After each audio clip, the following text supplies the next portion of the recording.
দুপুর থেকে পড়ছে শাহজালাল বিমানবন্দরের কার্গো ভিলেজ। নিয়ন্ত্রণে কাজ করছে ফায়ার সার্ভিস ও সশস্ত্র বাহিনী।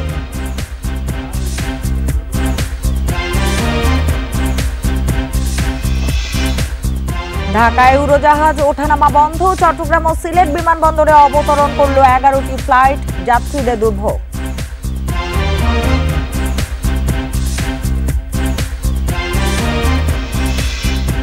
শাহজালাল বিমানবন্দরে পুড়ে গেছে বিপুল পরিমাণ আমদানি পণ্য, কয়েকশো কোটি টাকার ক্ষতির সংখ্যা ব্যবসায়ীদের।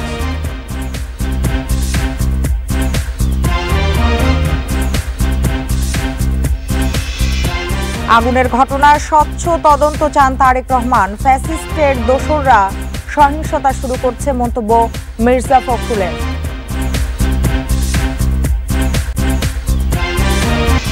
আমন্ত্রণ বিরতিহীন রাত 9টায় বাংলাদেশে। আপনাদের সঙ্গে আছি আমি সুমনা সিনি। এতক্ষণ জানাচ্ছিলাম শিরোনামগুলো, এবার জানাবো পুরো খবর।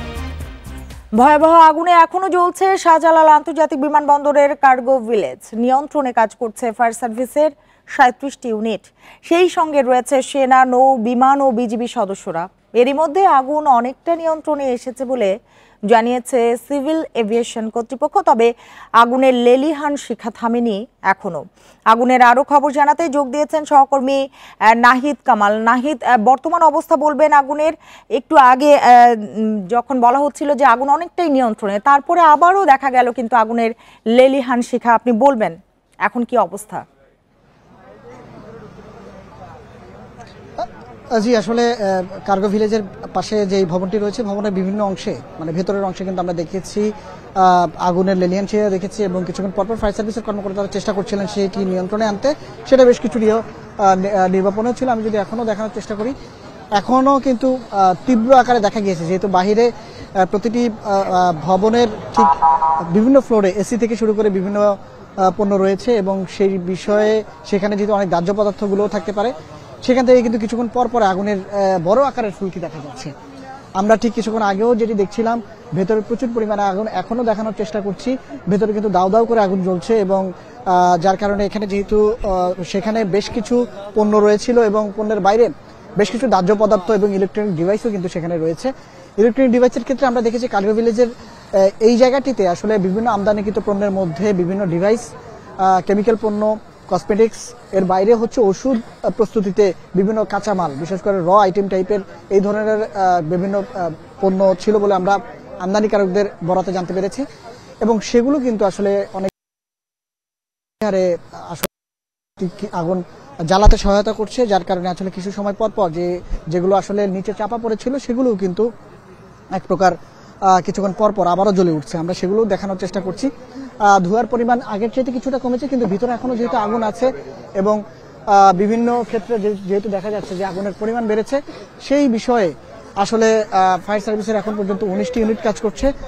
দুঃখিত, ফায়ার সার্ভিসের 37টি ইউনিট কাজ করছে, এবং 37টি ইউনিটের পাশাপাশি সেনাবাহিনী, বিমান বাহিনী, নৌবাহিনী, বিজিবি, র্যাব, আনসার বাহিনী সহ সব বাহিনীর সদস্যরাই কিন্তু এখানে আছেন, এবং একটি সমন্বিত প্রক্রিয়ার মাধ্যমেই তাদের যে প্রচেষ্টা সেটি কিন্তু চালিয়ে যাচ্ছেন। এর মধ্যে বেশ 15 জনকে কিন্তু আমরা জানি এখান থেকে আসলে উদ্ধার, এবং আগুন নির্বাপনে যারা ছিলেন তাদের মধ্যে 15 জনকে নিকটস্থ হাসপাতালে নেওয়া হয়েছে, কুর্মিটলা হাসপাতালে নেওয়া হয়েছে। আমরা বিগত দিনগুলোতে দেখেছি বড় আগুনের ঘটনার ক্ষেত্রে, বিশেষ করে টার্মিনাল কেন্দ্রিক কিংবা কন্টেনার কেন্দ্রিক যেসব স্থাপনা রয়েছে, বা গার্মেন্টস কেন্দ্রিক স্থাপনার মধ্যেও বেশ কিছু জায়গায় আমরা দেখেছি আগুনের তীব্রতা এত বেশি হয়েছিল, সেখানে অনেক সময় ভুল তথ্যের কারণে কন্টেনার ছিল, সেখানে দাহ্য পদার্থ ছিল, কেমিক্যাল ছিল, পরবর্তীতে সেটি বিস্ফোরণের ঘটনায় আগুন নির্বাপনে যারা ছিলেন তাদের মধ্যে অনেকের হতাহতের ঘটনা ছিল, অনেকে প্রচুর অনেক বেশি দগ্ধ হয়েছিলেন, যার পরবর্তীতে অনেকে মারাও গিয়েছেন। এই বিষয়গুলো মাথায় নিয়েই কিন্তু ফায়ার সার্ভিস সহ যেসব বাহিনীরা কাজ করছেন তারা সমন্বিত একটা পরিকল্পনার মধ্য দিয়ে আগুন নির্বাপনে কাজ করছেন, এবং এখন পর্যন্ত যে পরিস্থিতি, আসলে প্রচুর পরিমাণে ধোঁয়া আছে, এবং ভিতরে বেশ কিছু জায়গায় আগুনের লেলিয়ান শিখাও দেখা যাচ্ছে। মূলত কেমিক্যাল জাতীয় এবং দাহ্য পদার্থ থাকার কারণে আগুন যেসব পদার্থ মূলত নিচে চাপা পড়েছিল, সেসব জায়গায় যখন আগুনের শিখা যখন পৌঁছাচ্ছে, তখন সেগুলো কিন্তু আবার নতুন করে জ্বলে উঠছে। এই কারণে আসলে কিছুক্ষণ পর পর এই ভবনটির বেশ কিছু ফ্লোরে আমরা দেখতে পাচ্ছি আগুন ছড়িয়ে পড়েছে, এবং নতুন করে কিন্তু আগুন জ্বলছে, ধোঁয়ার পরিমাণ আগের চাইতে কিছুটা কমেছে, কিন্তু কমলেও এখন পর্যন্ত সংখ্যা কাটেনি, কারণ ভেতরে যেহেতু আসলে আগুনের শিখা আছে এবং বিভিন্ন পদার্থ আছে। আর এই এই এই জায়গাটির মধ্যে কার্গো ভিলেজে প্রচুর পরিমাণে যেহেতু আমদানিকৃত পণ্য ছিল, এর মধ্যে গার্মেন্টস পণ্য অনেক ছিল, এর বাইরে অন্য যেসব পণ্য ছিল সেগুলো ম্যাক্সিমামই হচ্ছে আগুন জ্বালাতে সহায়ক এরকম পণ্য বেশি ছিল। দাহ্য পদার্থগুলো লেগেছে, অর্থাৎ কার্গো ভিলেজের যেই পোর্শনে আগুন লেগেছে তার সবচেয়ে কাছাকাছি আপনি রয়েছেন এবং আপনি বলছিলেন যে কিছুক্ষণ পরপর লেলিহান শিখা দেখা যাচ্ছে, কিন্তু এদিকে সিভিল এভিয়েশন কিন্তু ঘোষণা দিয়েছে যে আগুন নিয়ন্ত্রণে এবং রাত 9টা থেকে, অর্থাৎ এখন 9টা 6 বাজে শুরু হয়ে গেছে যে বিমানবন্দরের যে স্বাভাবিক কার্যক্রম সেটি শুরু হয়ে গেছে, বিমান চলাচল শুরু হয়ে যাবে। আপনি বলবেন?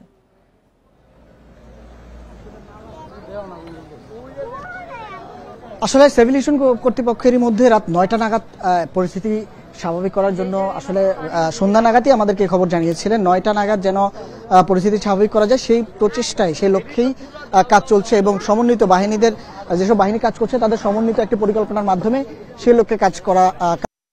যেহেতু আজকে শাহজালাল বন্দরে যেসব ফ্লাইট নামার কথা তার মধ্যে অন্তত 8টি ফ্লাইট অবতরণ করেছে চট্টগ্রাম বিমানবন্দরে, এছাড়া আরো 3টি ফ্লাইট অবতরণ করেছে সিলেট বিমানবন্দরে। এই যে এমন একটা পরিস্থিতির বাইরে আসলে যেসব ফ্লাইট আসলে ঢাকায় নামার কথা তাদের মধ্যে একটা উদ্বিগ্ন পরিস্থিতি তৈরি করছে এবং যারা ঢাকা ছাড়ার কথা আজকে তাদের মধ্যে একটা উদ্বিগ্ন পরিস্থিতি কিন্তু বিরাজ করছে এবং আন্তর্জাতিক মিডিয়া সহ আন্তর্জাতিক সিভিল এভিয়েশন কর্তৃপক্ষ সহ সবাই কিন্তু এই বিষয়গুলো তদারকি করছেন, দেখছেন যে আসলে দুপুর নাগাদ যে লাগা আগুন এখনো নিয়ন্ত্রণে আসেনি, একটি বিমানবন্দর সম্পূর্ণ বন্ধ রয়েছে। সার্বিক বিষয় আসলে বাংলাদেশের আসলে ভাবমূর্তির সাথে অনেক কিছু জড়িত। সার্বিক পরিস্থিতি বিবেচনা করে যত দ্রুত সম্ভব আসলে এই পরিস্থিতি স্বাভাবিক করা যায় কিনা সেই বিষয়ে কিন্তু এরই মধ্যেই বিমানবন্দর কর্তৃপক্ষ কাজ করছেন এবং আশ্বস্ত করতে চাইছেন যে যত দ্রুত সম্ভব রাত 9টা নাগাদ তারা বলেছেন স্বাভাবিক হতে পারে, তবে সেই লক্ষ্যে কাজ চলছে। তবে রাত 9টার মধ্যে না হলেও হয়তো আরো বেশি কিছু সময় লাগতে পারে। তবে বেসামরিক বিমান চলাচল, পর্যটন এবং বাণিজ্য উপদেষ্টা যিনি শেখ বশিরউদ্দিন তিনি কিন্তু কিছুক্ষণ আগেও বলেছিলেন আজ রাতের মধ্যেই তারা মূলত ফ্লাইট চলাচল শুরু করতে চান। বিমানবন্দর কর্তৃপক্ষ একই টোনেই একই সুরে হাঁটছেন। তবে এখন কিছুটা ধোঁয়া কিছুটা কমছে, তবে ভিতরে যেই সব পণ্য আসলে নিচে চাপা পড়েছিল সেই সব নতুন করে জ্বলতে দেখা যাচ্ছে এবং তারপরে কিন্তু আবারও আগুনের শিখা বাড়ছে। সবকিছু মিলিয়ে এখনকার যে পরিস্থিতি, আগুন কিন্তু এখনো আছে, ভিতরে ধোঁয়াও আছে, বিপুল পরিমাণে ক্ষয়ক্ষতি হয়েছে, অন্তত কয়েক হাজার কোটি টাকার পণ্য পুড়ে গেছে। বিভিন্ন সিএনএফ থেকে শুরু করে বিভিন্ন ব্যবসায়ী এবং আমদানিকারকরা এখানে আছেন। যদিও রপ্তানির যেসব পণ্য রয়েছে সেই দিকটাতে কিন্তু আগুন লাগেনি বা আগুন যায়নি বলে কিন্তু আমাদেরকে নিশ্চিত করেছেন বিমানবন্দর কর্তৃপক্ষ। তবে এখন ভিতরে যে পরিস্থিতি আসলে স্বাভাবিক পরিস্থিতি যেন খুব দ্রুত সময়ের মধ্যে নিয়ন্ত্রণে আনা যায় সেই প্রচেষ্টাই কিন্তু চলছে। হ্যাঁ নাহিদ, আপনি সাথেই থাকুন, পরবর্তীতে নিশ্চয়ই আবারও আপনার কাছে আসবো। রাতেই বিমানবন্দর চালুর চেষ্টা চলছে বলে জানিয়েছেন বেসামরিক বিমান পরিবহন উপদেষ্টা। বলেন ক্ষতিগ্রস্ত ব্যবসায়ীদের তালিকা করে দ্রুত ব্যবস্থা নেওয়া হবে। আগুন নিয়ন্ত্রণের পর বোঝা যাবে ক্ষয়ক্ষতির পরিমাণ কতটুকু। বিমানবন্দরে সাংবাদিকদের কাছে এসব কথা বলেন বেসামরিক বিমান পরিবহন উপদেষ্টা শেখ বশিরউদ্দিন। আমরা বিমানের যিনি কার্গো ডিরেক্টর ওনাকে আমরা ম্যানিফেস্টের রেফারেন্সে যে পরিমাণগত এবং মূল্যগত এবং 7-8টা মোটা দাগের ক্যাটাগরির একটা স্টেটমেন্ট আমি তৈরি করতে বলেছি। যেহেতু আগুন এখন নিয়ন্ত্রণে আসছে, তো আমাদের ইমিডিয়েট লক্ষ্য হচ্ছে অপারেশনকে কত দ্রুত আমরা চালু করতে পারি। দুপুর থেকে আগুনে পুড়ছে ঢাকায় হযরত শাহজালাল আন্তর্জাতিক বিমানবন্দরের কার্গো ভিলেজ। এতে বন্ধ রয়েছে বিমান ওঠানামা। ঢাকার পরিবর্তে 8টি আন্তর্জাতিক ফ্লাইট চট্টগ্রামে এবং 3টি সিলেট বিমানবন্দরে অবতরণ করেছে। আগুন নিয়ন্ত্রণে কাজ করছে ফায়ার সার্ভিসের 37টি ইউনিট, তাদের সঙ্গে কাজ করছে সশস্ত্র বাহিনীও।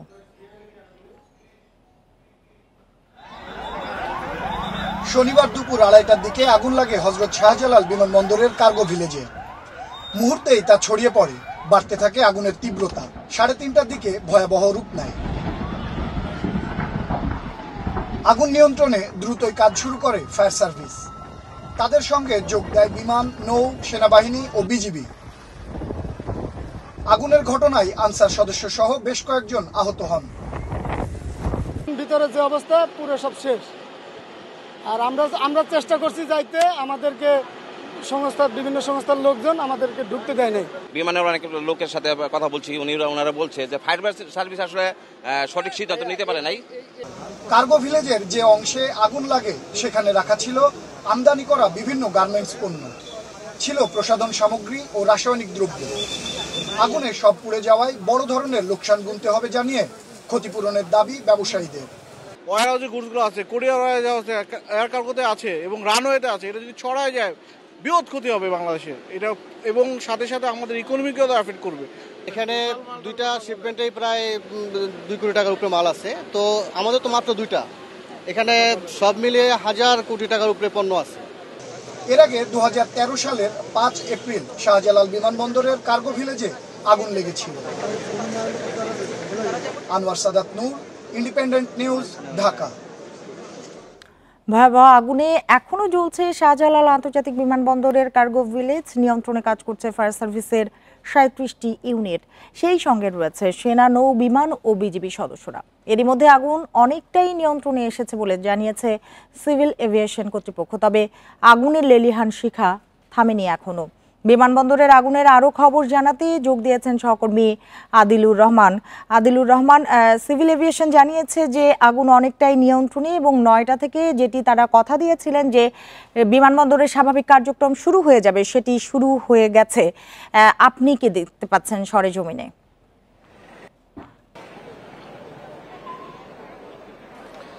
না, দেখুন, স্বাভাবিক কার্যক্রম তো আসলে এখনো শুরু হয়নি।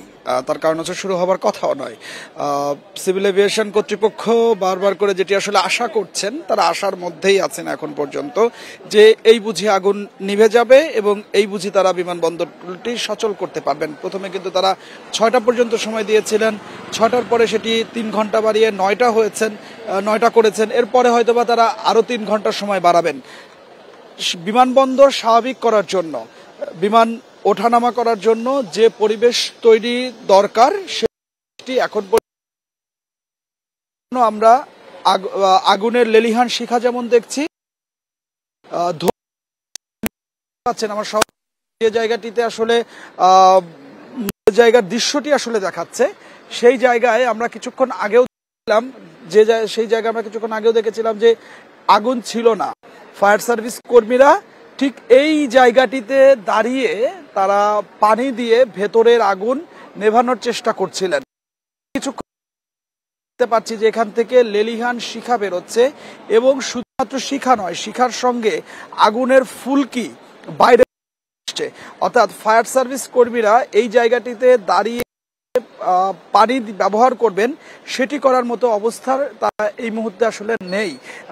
অর্থাৎ তারা তাপমাত্রার কারণে, ধোঁয়ার কারণে এই জায়গাটিতে পৌঁছতে পারছেন না। কিছুক্ষণ আগেও তারা সেখানটিতে ছিলেন, পরবর্তীতে এই আগুনের মাত্রাটা বেড়ে যাবার কারণে সেখান থেকে তারা সরে এসেছেন, পাশের একটি জায়গায় তারা অবস্থান করছেন এবং তারা চেষ্টা করছেন যে কখন আসলে সেই জায়গাটিতে তারা পৌঁছবেন এবং পৌঁছয়ে পানি দিয়ে আগুনটি আসলে তারা নিভিয়ে ফেলতে পারবেন। আমরা সিভিল এভিয়েশনের পক্ষ থেকে যেটি আসলে তারা বলছে নিয়ন্ত্রণে বলতে তারা এটি বোঝাচ্ছেন যে এখন যে ওয়্যার হাউসটিতে এই আগুনটি জ্বলছে, এখান থেকে আগুন আর অন্য কোনো ভবনে পাশে ছড়িয়ে যাবার সম্ভাবনা নেই। কিন্তু এই যে আগুন জ্বলছে নিভিয়ে ফেলা, সেই নিভিয়ে এখন পর্যন্ত তারা ফেলতে পারেননি। ফায়ার সার্ভিস কর্মীরা বেশ খানিকটা দূর থেকে পানি দিয়ে আগুন নেভানোর চেষ্টা করছেন, কিন্তু এই ভবনটির ভেতরে যে প্রবেশ করা, সেই ভবনটির ভেতরে প্রবেশ করা তাদের পক্ষে এখন পর্যন্ত আসলে সম্ভব হচ্ছে না। যদি ভেতরে প্রবেশ করা সম্ভব না হয়, তাহলে যতক্ষণ এই ভবনের ভেতরটিতে পণ্য আছে ততক্ষণ পর্যন্ত এই পণ্যগুলো জ্বলবে। যতক্ষণ না পণ্য জ্বলে শেষ হয়ে যাচ্ছে, পুড়ে ছাই হয়ে যাচ্ছে, ততক্ষণ পর্যন্ত এখানকার ভেতরের আগুন নিভিয়ে ফেলা সম্ভব হবে না। এটি অতীত অভিজ্ঞতা তাই বলে। আমরা বেশ কিছু আগুনের ক্ষেত্রে আমরা এটি দেখেছিলাম যে অনেকটা আসলে অসহায় অবস্থার মধ্যে ফায়ার সার্ভিসকে আমরা দেখেছি যে তারা নিরুপায় হয়েছিলেন যে কখন আসলে সব ধরনের পণ্য পুড়ে ছাই হয়ে যায় এবং তারপরে আসলে আগুন যদি পুরোপুরি নিভিয়ে ফেলা সম্ভব হয়। তো এক্ষেত্রে আসলে মনে হচ্ছে বিষয়টা অনেকটাই তাই হচ্ছে।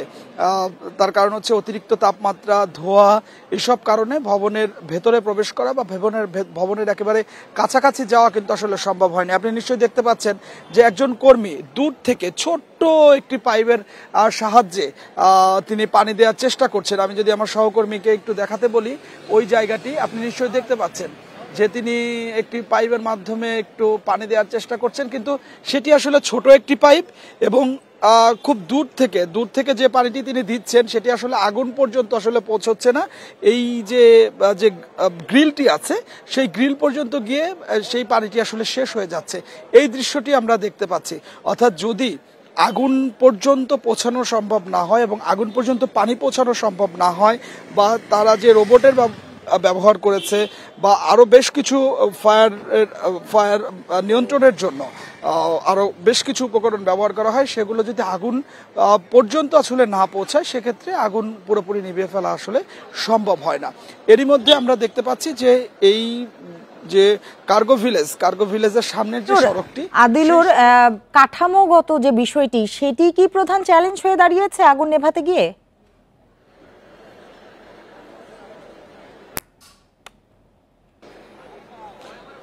দেখুন, এখানে অনেকগুলো বিষয় আছে। কাঠামোগত একটি চ্যালেঞ্জ তো অবশ্যই আছে, তার পাশাপাশি এখানকার অগ্নি চ্যালেঞ্জ আর কাঠামোগত চ্যালেঞ্জ তো আসলে আছে। তার কারণ হচ্ছে দেওয়ার যে ব্যবস্থাপনাটি, সেই ব্যবস্থাপনাটি কিন্তু আসলে নেই। এই মুহূর্তে আগুন জ্বলছে, সেই ভবনের সামনে আরো টিন শেড দিয়ে স্থাপনা তৈরি করা হয়েছে। অর্থাৎ এখানে ফায়ার সার্ভিস যে তার বড় লেডারের মাধ্যমে পানি দূর থেকে দিবে, সেই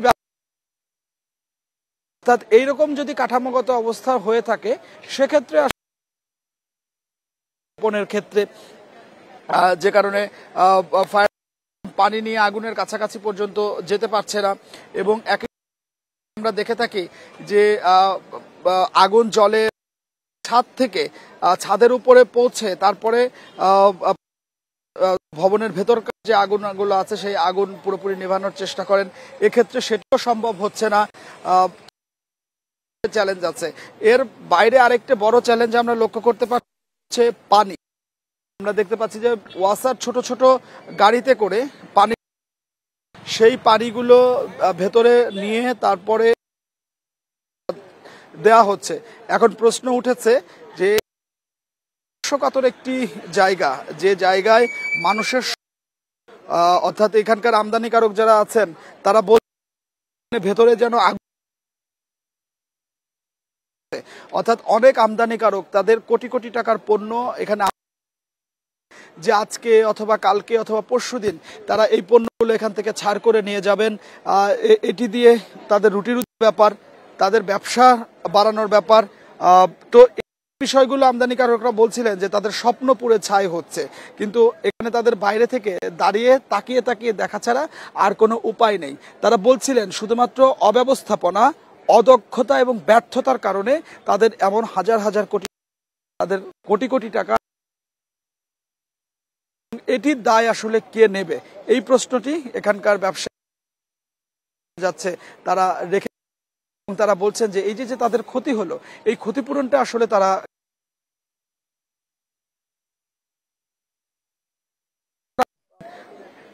এই প্রশ্নগুলোই এখন আসলে সবার।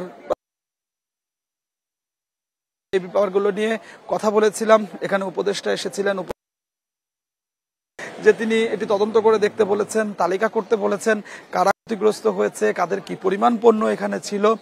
এবং এখন আরেকটি বিষয় আসলে প্রশ্ন উঠেছে, সেটি হচ্ছে এখানকার যে পণ্য ভিতরে রাখা ছিল সেই পণ্যগুলো ঠিক ব্যবস্থা রাখা ছিল কিনা। অর্থাৎ এখানে বলা হচ্ছে এখানে কেমিক্যাল ছিল, কেমিক্যাল সঙ্গে আর কি পণ্য আসলে রাখা ছিল। অর্থাৎ কেমিক্যাল তো একেবারেই আলাদা করে রাখার কথা, অতি দাহ্য পদার্থ আলাদা জায়গায় থাকবে এবং অন্য যে পণ্যগুলো আছে সেই পণ্যগুলো আলাদা থাকবে। অর্থাৎ কেমিক্যালের কারণে যদি অন্য পণ্যগুলো ক্ষতিগ্রস্ত হয়, তাহলে যে কার্গো ভিলেজ কর্তৃপক্ষ আছে তাদেরকে নিতে হবে, এমনটা কিন্তু সেই যারা আছেন তারা বলছেন যে এই দায়ভার এই কর্তৃপক্ষকেই আসলে নিতে হবে। এবং অনেকে অভিযোগ করছিলেন যে যখন লেগেছে তখন যদি অন্য জায়গার পণ্যগুলো বের করা যেত বা দ্রুত ব্যবস্থার মধ্যে সেগুলো বের করে নিয়ে আসা যেত, তাহলে হয়তো বা ক্ষয়ক্ষতি অনেকটা কম হতো। আমদানিকারকরা বলছেন যে যখন লেগেছে তখন তাদেরকে আসলে ভেতরে প্রবেশ করতে দেওয়া হয়নি। কর্তৃপক্ষ এই বিষয়টা যে এখানে নিরাপত্তার বিষয় ছিল, এখানে অনেকের পণ্য দেখা যাবে যে আগুনের একদিকে আগুন যদি কেউ পণ্য নিয়ে যায়, এরকম এক ধরনের শঙ্কা কিন্তু আসলে এখানে ছিল। অর্থাৎ কারণেই এখান থেকে পণ্য সরিয়ে ফেলা সম্ভব হয়নি।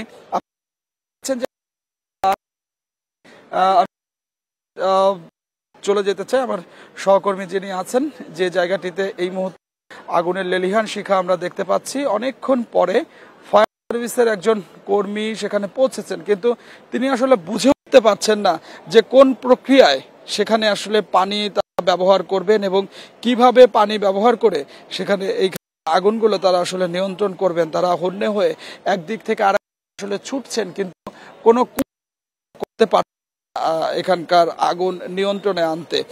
একজন একটা পাইপ পানি দিচ্ছেন, কিন্তু সেই পানিটি আসলে আগুন পর্যন্ত পৌঁছানো সম্ভব হচ্ছে না।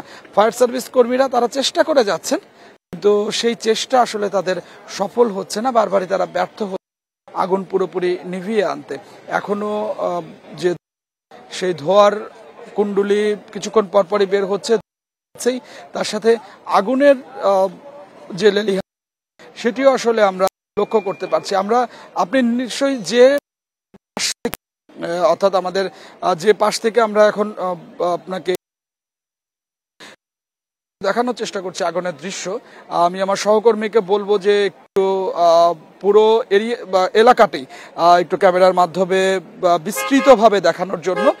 আপনি নিশ্চয়ই দেখতে পারবেন যে এই আশপাশে আপনি কোনো দমকল বাহিনীকে দেখতে পাবেন না, কোনো দমকল বাহিনীর কর্মীকে আপনি দেখতে পারবেন না যারা পানি দিচ্ছেন নিয়ন্ত্রণে আনার জন্য। অর্থাৎ এই অংশ দিয়ে কোনো না বড় যেখানে বেশ কিছু স্থাপনা আছে, যে স্থাপনাগুলোর কারণে এখানে সরাসরি পানির গাড়ি নিয়ে যাওয়া সম্ভব হচ্ছে না। পাইপগুলো যে উপরে উঠিয়ে নিয়ে যাবে সেই পরিস্থিতিটি এখানে আসলে আমরা লক্ষ্য করতে পারছি না। তো যে কারণে এই অংশ পানি দেওয়ার যে কোনো ব্যবস্থাপনা, সেই ব্যবস্থাপনাটি লক্ষ্য করতে পারছি না, এবং এটিও কিন্তু আসলে এক ধরনের অব্যবস্থাপনা হিসেবেই গণ্য করা হচ্ছে। যে কেন আসলে এই ধরনের ব্যবস্থাপনা থাকবে, যে কোনো সময় তো আসলে অগ্নিকাণ্ড ঘটনা ঘটতে পারে, তাহলে আগে থেকে কেন আসলে অগ্নি নির্বাপনের যে ব্যবস্থাপনাগুলো সেই ব্যবস্থাপনাগুলো কেন থাকবে না? অগ্নিকাণ্ড হলে ফায়ার সার্ভিসের গাড়ি কিভাবে পৌঁছবে?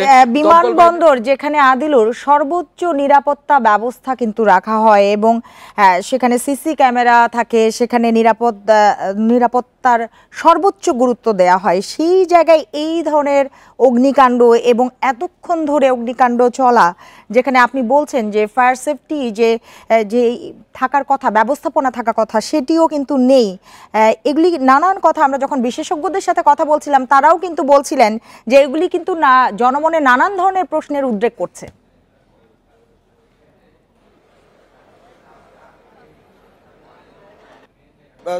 এটা তো আসলে এটি আসলে এখানকার বাস্তবতা এটি দাঁড়িয়েছে যে ন্যূনতম ব্যবস্থাপনাটি আসলে এখানে থাকার কথা ছিল, সেই ন্যূনতম ব্যবস্থাপনা এখানে ছিল বলে মনে হচ্ছে না। তার কারণ হচ্ছে ন্যূনতম ব্যবস্থা, তাহলে প্রাথমিক ঘটনাটি ঘটেছে নিশ্চয়ই এখানে কোনো বিস্ফোরণ আছে বলে কিন্তু আসলে এখন পর্যন্ত এখানে যারা কর্মীরা কাজ করেছেন বা নিরাপত্তা প্রহরীরা কেউ কাজ করেছেন বা এই আশপাশে যারা দোকানদার ছিলেন, কেউ কিন্তু বলেননি যে এখানে কোনো বিস্ফোরণ হয়েছে। যদি বিস্ফোরণ না হয়ে থাকে সেক্ষেত্রে আসলে মুহূর্তেই তো আসলে আগুন এতটা ছড়িয়ে যায়নি। যেমনটি আসলে আপনি চুরিহাট্টার আগুনের ক্ষেত্রে যদি আপনি বলে থাকেন যে চুরিহাট্টার আগুন একটা বিস্ফোরণ হয়েছিল, বিস্ফোরণের মাধ্যমে সেই আগুনটি চারদিকে ছড়িয়ে গিয়েছিল। বিএম ডিপোর আগুন, সেটি প্রথমে আগুন লেগেছে, সেই আগুনটি পরবর্তীতে বিস্ফোরণের কারণে অনেক বেশি ছড়িয়েছে, কিন্তু এই জায়গাটিতে তো এখন পর্যন্ত কোনো তথ্য কেউ দেননি। তাহলে যে আগুনটি প্রথমে একটা ছোট আগুন ছিল, সেই আগুনটি যদি এখানকার ব্যবস্থাপনাটি থাকতো, তার কারণ হচ্ছে যে এখানে এত কোটি কোটি টাকা বললে ভুল, শত শত কোটি টাকা, হাজার কোটি টাকার পণ্য যেখানে আসলে কেন ফায়ার ফাইটিং এর আলাদা ব্যবস্থাপনা এবং অগ্নি নিরাপত্তা ব্যবস্থাপনাটি আসলে জোরদার থাকবে না, কেন থাকবে না, কেন আসলে ওয়াসার পানির গাড়িতে করে পানি সরবরাহ করতে হবে, কেন পর্যাপ্ত পানির ব্যবস্থাপনা, এই প্রশ্নগুলো কিন্তু উঠেছে। এই প্রশ্নগুলো যখনই উঠছে, এই কার্গো ভিলেজের যে কর্তৃপক্ষের যে ব্যর্থতা, কর্তৃপক্ষের যে অব্যবস্থাপনাটি, সেগুলো বিশেষজ্ঞরা যেমন বলছেন, সেগুলো কিন্তু আসলে করছি, তারাও কিন্তু আসলে দেখতে পাচ্ছি। দেখুন, আমরা এখন পর্যন্ত কিন্তু আসলে বেশ অনেক বড় বড় সাক্ষী আসলে হয়েছি। তো প্রত্যেকটি আগুনের ক্ষেত্রেই আমরা যখন লাগে। আদিলুর রহমান, আপনি সাথে থাকুন। এবার চলে যাচ্ছি আমাদের আরেক সহকর্মী আল আমিন হোসেনের কাছে। আল আমিন, আপনি বলবেন যে এই মুহূর্তে আগুনের কি অবস্থা আপনি দেখছেন, কতটা নিয়ন্ত্রণে এসেছে বলে মনে হচ্ছে, আর রাতেই তো বিমানবন্দর চালুর আশ্বাস দিয়েছিলেন, সেটি আসলে কতটা সম্ভব হবে? আপনি যেখানে আছেন সেখান থেকে কি মনে হচ্ছে?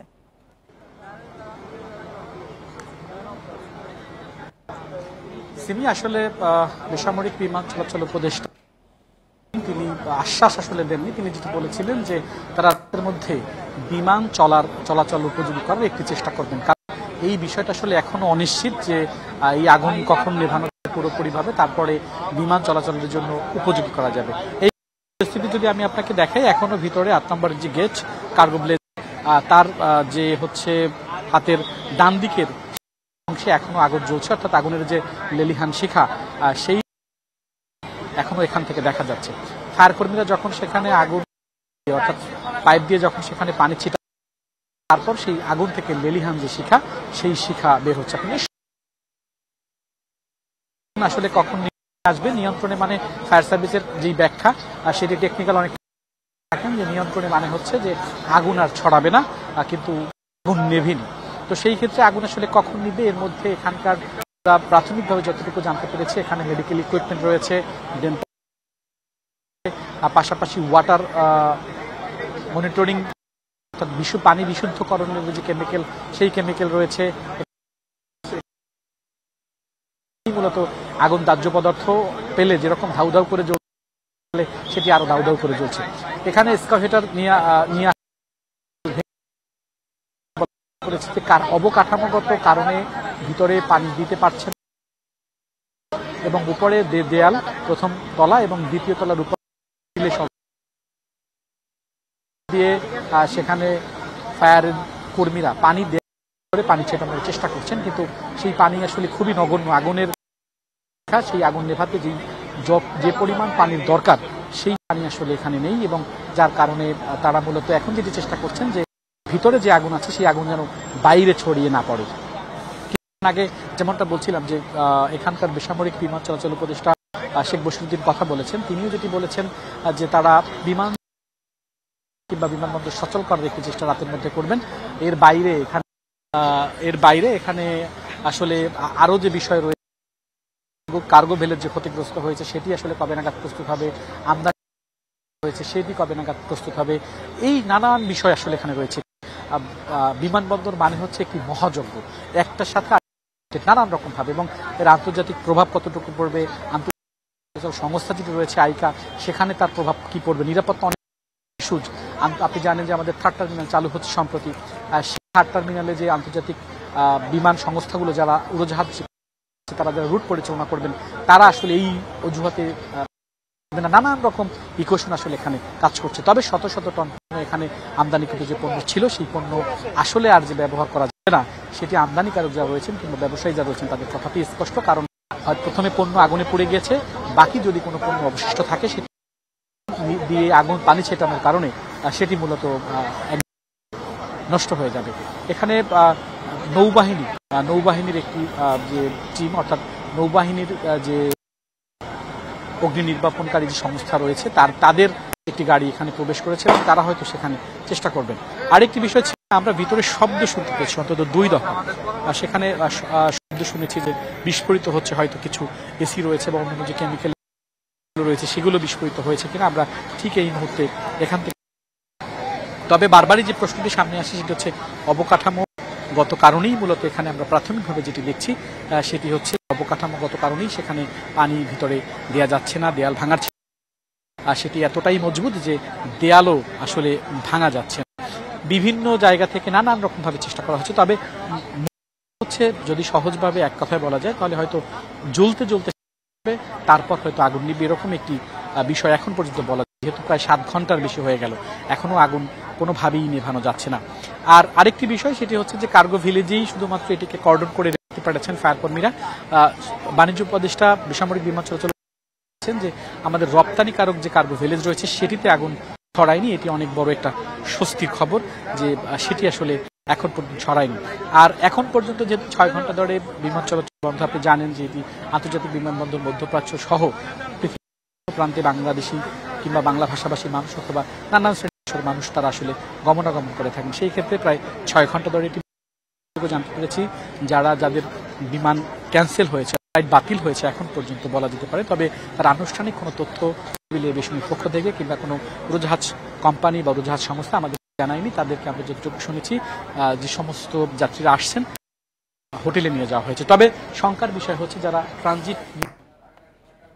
আলামিন, আপনি সাথেই থাকুন, পরবর্তীতে নিশ্চয়ই আবারও আপনার সঙ্গে যোগাযোগ করব। আগুনের বিষয়ে আরও জানাতে শাহজালাল আন্তর্জাতিক বিমানবন্দর থেকে যোগ দিয়েছেন সহকর্মী আনোয়ার সাদাত নূর। আনোয়ার সাদাত নূর, আপনি যেই জায়গায় আছেন সেখান থেকে আগুনের কি অবস্থা দেখতে পাচ্ছেন, আর ফায়ার সার্ভিস কর্মীদের কি ধরনের চ্যালেঞ্জে পড়তে হচ্ছে আগুন নেভাতে গিয়ে?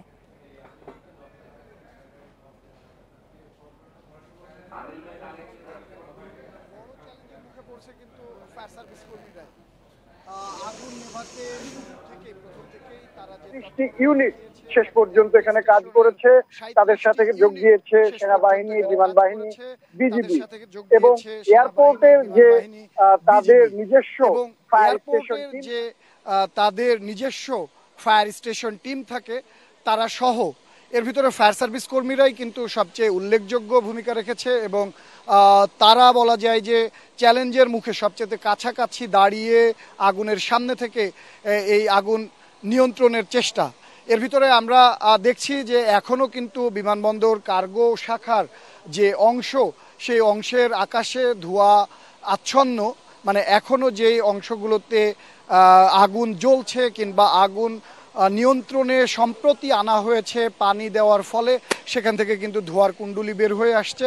তবে কিছুক্ষণ আগেও আমরা ক্যামেরার চোখে যে অংশটি দেখতে পাচ্ছি সেখানেও কিন্তু একটি ব্যাংক শাখা রয়েছে। আমরা বরাবরই কিন্তু বলে আসছি যে 8 নম্বর গেট যেখানে কার্গো বিভাগ এবং আমদানি শাখার সকল পণ্য রাখা, সেখানে আগুনের সৃষ্ট মালামাল পুড়ে গেছে। এর বাইরেও তার সাথে আগুন ছড়িয়ে পড়ে যে সকল ভবন, যে সকল ব্যাংকের শাখা, অফিস, সব জায়গাতেই কিন্তু আগুন ছড়িয়ে পড়ে। কিছুক্ষণ আগে এই কার্গো অফিসের সাথে যোগাযোগ রক্ষা করে বা এইখানে আমদানি রপ্তানিতে ব্যবহৃত যে ব্যাংক শাখা, একটি ব্যাংকে, প্রাইভেট ব্যাংকের একটি শাখাকে আমরা জ্বলতে দেখেছি এবং সেখানে বিস্ফোরণের শব্দ, সম্ভবত সেখানের এসি বা ইলেকট্রনিক ডিভাইসের বিস্ফোরণের সেই শব্দ ছিল এবং সেই আগুনও নতুন করে আবার জ্বলতে শুরু মানে দেখা যায়। তার আগে কিন্তু সেই আগুন নিয়ন্ত্রণে বা নেভানো সম্ভব হয়েছিল। পরক্ষণে আগুন জ্বললে আবারও ফায়ার সার্ভিস কর্মীরা দ্বিতীয় তলায় উঠে সেই আগুন নিয়ন্ত্রণে আনে। সর্বোপরি বলা যায় যে আগুন পুরোপুরি আনুষ্ঠানিকভাবে ফায়ার সার্ভিস থেকে ঘোষণা দিয়ে নিয়ন্ত্রণ বা নির্বাপনের ঘোষণা না আসলেও পরিস্থিতি অনেকটাই শান্ত বা নিয়ন্ত্রণে এসেছে, সেটা দূর থেকে বা আগুনের তীব্রতা দেখে, ধোঁয়া দেখে অনুমানযোগ্য। কেননা কিছুক্ষণ আগেও এখন যেখানে দাঁড়িয়ে আছি সেখানে কিন্তু ফায়ার সার্ভিসের গাড়ি, পানির ট্যাঙ্ক, সেনাবাহিনীর যে ইনস্ট্রুমেন্ট, সেগুলো র্যাকার বা এক্সকাভেটরের যে আনাগোনা, যে দৌড়াদৌড়ি, পরিস্থিতি কিন্তু বলছিল যে আগুনের ভয়াবহতা, তীব্রতা এবং আগুন নিয়ন্ত্রণে আনার যে চেষ্টা, সেই জায়গাটা এখন কিন্তু অনেকটাই শান্ত হয়ে এসেছে। কেননা 8 নম্বর গেটের কাছে যে কার্গোর মূল শাখা, যেখানে আমদানি পণ্য বা কেমিক্যাল রাখা হতো, সেই জায়গাটাতে কিন্তু এখন পর্যন্ত পুরোপুরি আগুন নিয়ন্ত্রণে আনা সম্ভব হয়নি। বাইরে থেকে কিন্তু ভেতরের আগুনের সেই স্ফুলিঙ্গ বা লাল আভা বাইরে থেকে দেখা যাচ্ছে এবং ধোঁয়া কিন্তু এখনো সেখানে উঠছে, কখনো কম কখনো বেশি। মানে যখনই পানি দেওয়া হচ্ছে ধোঁয়ার মাত্রাটা বেড়ে যাচ্ছে। ফায়ার সার্ভিস কর্মীরা আবারও যখন সময় নিচ্ছেন তখন কিন্তু আগুন বেড়ে যাচ্ছে। এই যে ধোয়া, সময় নেওয়া এবং আগুন বেড়ে যাওয়া, এই খেলাটা কিন্তু গত 1-1.5 ঘন্টা ধরে চলছে। তবে আগুন যেন এক ভবন থেকে আরেক ভবনে আবার পুনরায় ছড়িয়ে পড়তে না পারে সে ব্যাপারে কিন্তু যথেষ্ট নিয়ন্ত্রণে এনেছে ফায়ার সার্ভিস কর্মীরা সহ বিভিন্ন আইন শৃঙ্খলা বাহিনীর সদস্য বা বিভিন্ন সংস্থা যারা এখানে জড়িত আছেন তারা। এবং এইখানে এত দ্রুত বলতে যদিও বা সেটা 6 ঘন্টা 4 ঘন্টার বেশি 5 থেকে 6 ঘন্টার মতো এসে দাঁড়াচ্ছে, পুরোপুরি আগুন নিয়ন্ত্রণে আনা সম্ভব হয়নি। ঠিক তার পাশেই যে হযরত শাহজালাল আন্তর্জাতিক বিমানবন্দর, সেখানে কিন্তু এখন বিপর্যয় দেখা দিয়েছে বা সেই বিপর্যয়টা এখন দৃশ্যমান হয়ে উঠেছে। যে যাত্রীদের যে ভোগান্তি, যারা প্রবাসে গমনে প্রথমবারের মতো যাচ্ছেন বা যারা ছুটি কাটিয়ে আবার পুনরায় তাদের কর্মস্থলে যাচ্ছেন, তাদের যে একটা আকুতি, তাদের যে আতঙ্ক যে তারা ছুটি শেষে নির্ধারিত তাদের যে ফ্লাইট, সেই ফ্লাইট শেষে তারা তাদের গন্তব্যে পৌঁছবেন, কিন্তু এই যে শিডিউল বিপর্যয়ের কারণে তারা সময় মতো পৌঁছতে পারছেন না। ফলে যে প্রবাসে তাদেরকে অভ্যর্থনা জানানোর জন্য বা তাদেরকে গ্রহণ করার জন্য কোম্পানির তরফ থেকে যারা আসবেন, যে ব্যবস্থাপক, তারা এসে ফিরে যাবেন এবং তাদের ফ্লাইট যেমন অনিশ্চিত হচ্ছেন, পরবর্তীতে তাদেরকে আবার নতুন করে তাদের সেই কোম্পানির সাথে যোগাযোগ স্থাপন করে পুনরায় যেতে হবে। সেটা আগামীকাল বা ফ্লাইট শুরু হলেই সেটা সম্ভব, নাকি পুনরায় নতুন করে ডেট নিতে হবে সে ব্যাপারেও কিন্তু তারা শঙ্কিত। এবং যারা নিয়মিত প্যাসেঞ্জার্স তাদেরও কিন্তু ভোগান্তিতে পড়তে হচ্ছে যে নির্দিষ্ট সময়ে যে প্লেনগুলো ছিল সেগুলো প্রথমে তাদেরকে ডিলে করা হয়, বসিয়ে অপেক্ষা করা হয় এবং রাত 8টার দিকে এসে ঘোষণা করা হয় যে কোনো প্লেনই আর ঢাকা আন্তর্জাতিক বিমানবন্দর থেকে ছেড়ে যাবে না কোনো গন্তব্যের উদ্দেশ্যেই, এবং কোনো প্লেনই কিন্তু আর এখানে অবতরণ করছে না। এখন পর্যন্ত আমরা শেষ খবর জানি সন্ধ্যা 7টা পর্যন্ত 8টি প্লেন যেটা ঢাকা বিমানবন্দরে অবতরণ করার কথা ছিল, অভ্যন্তরীণ এবং আন্তর্জাতিক। আনোয়ার সাদাত নূর, আপনাকে অনেক ধন্যবাদ। পরবর্তীতে নিশ্চয়ই আবারও আপনার সঙ্গে যোগাযোগ করব। ঢাকায় হযরত শাহজালাল আন্তর্জাতিক বিমানবন্দরে আগুনের ঘটনায় উদ্বেগ প্রকাশ করে এর পূর্ণাঙ্গ ও স্বচ্ছ তদন্তের আহ্বান জানিয়েছেন বিএনপির ভারপ্রাপ্ত চেয়ারম্যান তারেক রহমান। রাতে ফেসবুকে এক পোস্টে তিনি এই আহ্বান জানান। এ ঘটনায় ক্ষতিগ্রস্তদের প্রতি সমবেদনাও জানান তিনি। আগুন নিয়ন্ত্রণের কাজে নিয়োজিত ফায়ার সার্ভিস, সশস্ত্র বাহিনী সহ সবার প্রশংসাও করেন তারেক রহমান। এদিকে এক বিবৃতিতে বিএনপির মহাসচিব মির্জা ফখরুল ইসলাম আলমগীর বলেন, ছাত্র জনতার আকাঙ্ক্ষার বৈষম্যহীন বাংলাদেশ গড়ার স্বপ্নকে চ্যালেঞ্জের মুখে ফেলতে এবং দেশকে অস্থিতিশীল করতে ফ্যাসিস্টদের দোসররা নানা ধরনের সহিংস কর্মকাণ্ড শুরু করেছে। দেশ ও আন্তর্জাতিক শত্রুরা এখনও তৎপর রয়েছে বলে মন্তব্য করেন তিনি। তাই নৈরাজ্যকর পরিস্থিতি মোকাবিলায় দেশবাসীকে সতর্ক থাকার আহ্বান জানান মির্জা ফখরুল।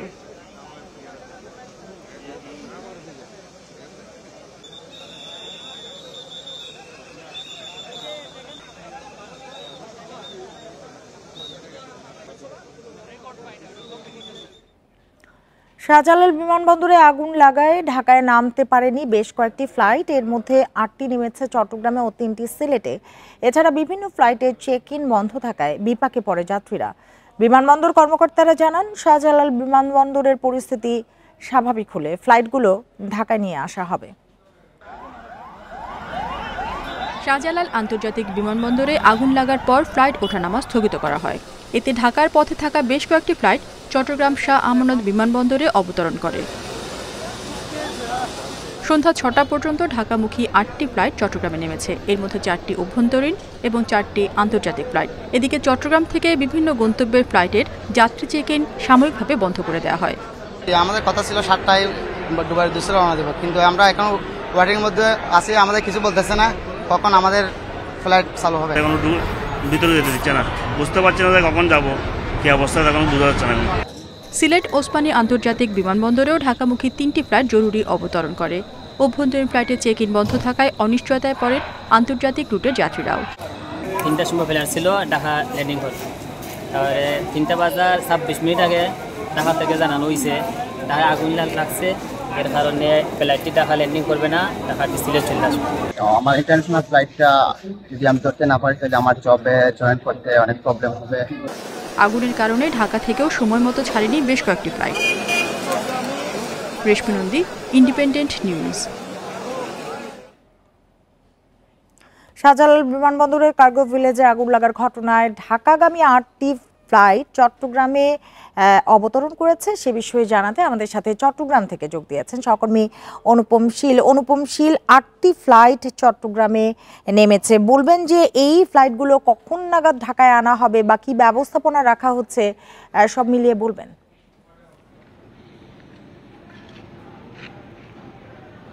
হ্যাঁ, সর্বশেষ যে তথ্য আমাদেরকে সিভিল এভিয়েশনের পক্ষ থেকে অর্থাৎ চট্টগ্রাম শাহ আমানত আন্তর্জাতিক বিমানবন্দরের পক্ষ থেকে জানানো হয়েছে, তাতে বলা হয়েছে যেহেতু রাত 9টায় ঘোষণা এসেছে যে ঢাকা বিমানবন্দরে এয়ারফিল্ড চালুর, সুতরাং খুব দ্রুত তারা এখান থেকে আস্তে আস্তে এই ধারাবাহিকভাবে এই ফ্লাইটগুলো তারা ছেড়ে দিবেন এবং তবে এটি শেষ করতে অন্তত মানে 10টা সোয়া 10টা পর্যন্ত সময় লাগতে পারে, এরকম একটি বিষয় বিমানবন্দর কর্তৃপক্ষ আমাদেরকে জানিয়েছেন। এবং ইতিমধ্যে এই 8টি ফ্লাইটে প্রায় 1264 জনের মতো যাত্রী, কেবিন ক্রু এবং পাইলট সহ মোট 1264 জন একটি সংখ্যা ওরা আমাদেরকে জানিয়েছেন যারা এখানে অবস্থান করছিলেন, তাদের আস্তে আস্তে তারা চলে যাবে। এবং একই সাথে আমরা এর আগেও যেটি আগের সংবাদগুলোতে বলছিলাম যে অন্তত 3টি ফ্লাইটের যাত্রীকে আমরা দেখেছিলাম যে বিমানবন্দরের বাইরে, অর্থাৎ বিশেষ করে শারজা এবং দুবাইগামী 3টি ফ্লাইট, এবং সেই ফ্লাইটের যাত্রীদেরও কিন্তু নিরাপত্তা যে চেক ইন সেটি ইতিমধ্যে সম্পন্ন হয়েছে এবং তাদেরকে এখন ভেতরে নিয়ে যাওয়া হয়েছে এবং পরবর্তীতে কিছুটা ডিলে হলেও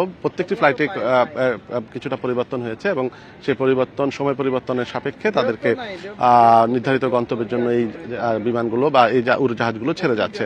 আরেকটি বিষয় জানিয়ে রাখি যে কিছুক্ষণ আগে আমরা এখন বিমানবন্দরের কার্গো ভিলেজে আছি এবং কিছুক্ষণ আগে এখানে একটি ওমান থেকে একটি ফ্লাইট কিন্তু যথারীতি সরাসরি ফ্লাইট এখানে এসে নেমেছে এবং এই ফ্লাইটে করে গত 8 অক্টোবর ওমানে যে বাংলাদেশের অর্থাৎ বিশেষ করে চট্টগ্রামের সন্দ্বীপের 7 জন এবং রাউজানের 1 জন, মোট 8 জন প্রবাসী তারা মর্মান্তিক এক সড়ক দুর্ঘটনায় একই সাথে মৃত্যুবরণ করেছিলেন। তাদের মরদেহগুলো এখানে ইতিমধ্যে এসে পৌঁছেছে এবং সেগুলো পরিবারের কাছে কিছুক্ষণ আগে, যে মিনিট 10 আগে হস্তান্তর করা হয়েছে।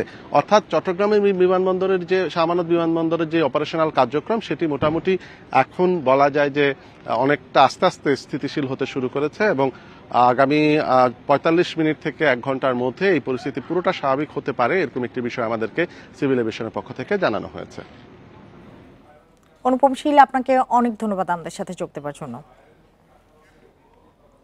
আর এই ছিল এখনকার সংবাদে। ইন্ডিপেন্ডেন্ট টেলিভিশনের সব খবরের আরও বিস্তারিত জানতে চোখ রাখুন ফেসবুক, ইউটিউব এবং এক্সে। ধন্যবাদ সবাইকে এতক্ষণ সাথে থাকার জন্য।